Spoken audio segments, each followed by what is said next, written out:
Okay, wait. Okay, Bismillahirrahmanirrahim. Assalamualaikum warahmatullahi wabarakatuh. Waalaikumsalam warahmatullahi wabarakatuh. Alhamdulillah, wassalatu wassalamu ala rasulillah, amma ba'du. Hello, everyone. Today, welcome back to my online class where I teach about leadership communication. And welcome. And today, for the next maybe 5 until 10 minutes or less, I'm going to teach about leadership communication using a presentation slide. Okay, first, I want to ask you, and I want to invite you to a discussion about what is an ideal leader? Who is an ideal leader for you and why?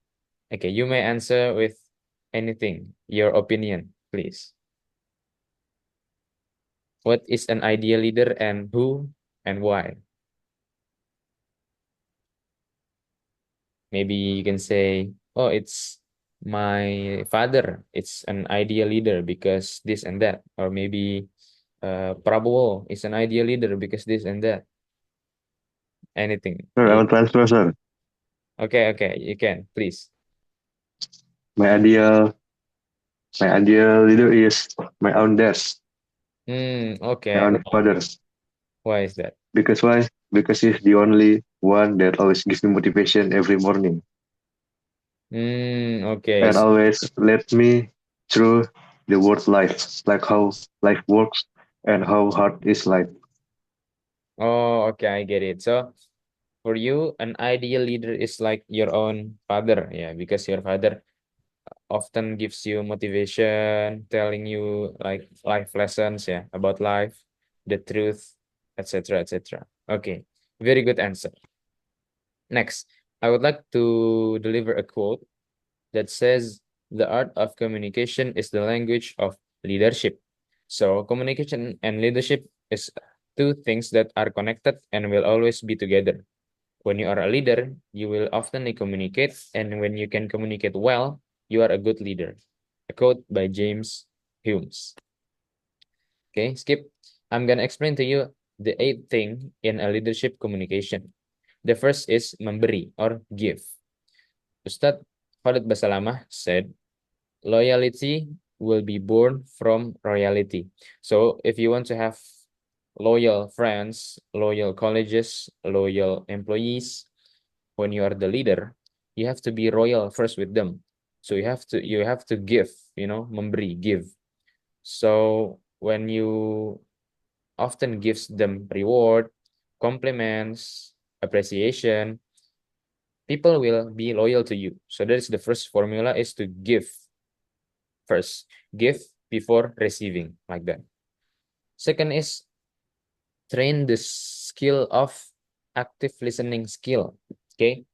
So if you want to be heard when speaking, first you have to be a listener first. So you have to be a good listener so that people will listen to you. And then when it's time for you to speak, people will listen to you. But first, so when people is speaking, you should practice to listen to them. Because if you want to be listened, then you have to listen other people first, so that when it's time for you to speak, people will listen to you. That is called an active listening skill, and that is really important for us. Okay.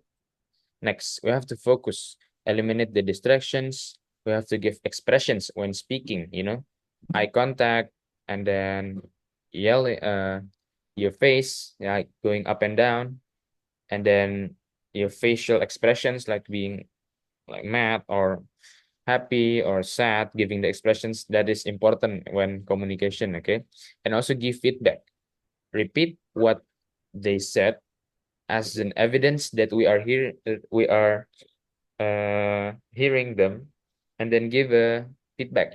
So when people is speaking, you are listening. After they are done speaking, you should give them feedbacks and tell them what you just heard, what you learned, so that you are showing evidence that you are listening to them and you understand what are they saying, like that. That is called feedback. So number one, focus, expression, and then feedback. Three important things. Remember. The third one is transparency. So when talking about chances and some challenges in an organization that is uh, so that it doesn't happen together with point of view and vision and mission in an organization or a team. So when you are talking about everything in a team, you should be transparent. And what I mean is by telling the truth to other people. Don't hide anything. There is the time when you have to like not tell them the truth, but sometimes you also need to tell them the truth and don't be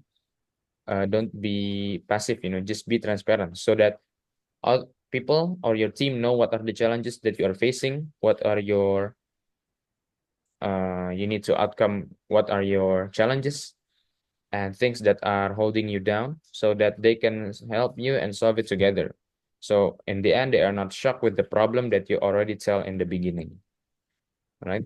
Next, clarity, speak in specifics. So you have to speak clearly so that everyone who is listening understands what you are speaking. Speak in clarity, specific, be specific.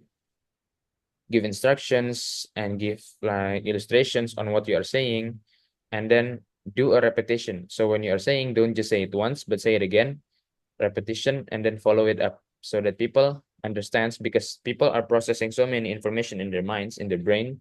So when you're saying something, you cannot just say it once, but you have to do it repetition. You have to do a repetition, repeatedly, so people understand what you are saying. The more clear you are, the less confusion there will be around priorities. Employees will know what they're working towards and feel more engaged in the process. When you are transparent, people will know what are they working for, what are their challenges, and what are their outcomes. And they will be more engaged in the process of working. Okay, like that. If you are transparent and communicate good. The third method, tell me more, explain what you mean, define the term of concept for me. This is how you make your speech more detailed by telling the audiences more, explain what you mean. Maybe when you say some words that are advanced, just explain what you mean, define the term or concept, and others. Empathy, you have to be empathy, not just sympathy. Sympathy is, for example, you say, oh, I know how you feel, but empathy is, I feel how you feel. That is really important to implement to your audiences or your employees, your colleges, so that they feel engaged by you and they feel like you care for them. Body language, of course, we don't need to talk about this much because body language is important and all of you guys already know. So um like when you're speaking, just don't stand still, but use your body language, play around with your hands, your facial expressions. It's important to improve your speaking. Okay, there is also a research about how we say what we say, verbal communication. And the last is feedback, asking for feedback from your team after speaking, after presenting. Implement change step by step. If you continue to receive feedback from your team, don't implement any changes, but don't implement any changes. If you receive feedback from your team but don't implement any changes, they're going to lose faith in your ability to follow through. So when your team gives you feedbacks, but you don't like menggubris the feedbacks, they're gonna lose faith in your ability to follow through. They're gonna lose faith. So their trust is gonna get lowering down, that they don't believe you can follow through and lead them to greatness. Summary. Here's the eighth thing. Give listening, be transparent, be clear or clarity. The third method, tell me more, explain to the audience and others, empathy, body language, and feedback. Okay. And there's a last quote for closing. Leadership is not about being in charge. It is about taking care of those in your charge. I'm Raihan Akbar. Thank you very much. Wassalamualaikum warahmatullahi wabarakatuh. Waalaikumsalam warahmatullahi wabarakatuh. Thank you Okay. so much, sir, for your delivery material. Yes, you're welcome. Do you have any question? Now it's already clear and Already all. clear. Okay, good. I'm glad you don't have any questions. Okay, I'm gonna close this meeting first. Oh no, I'm gonna stop the recording.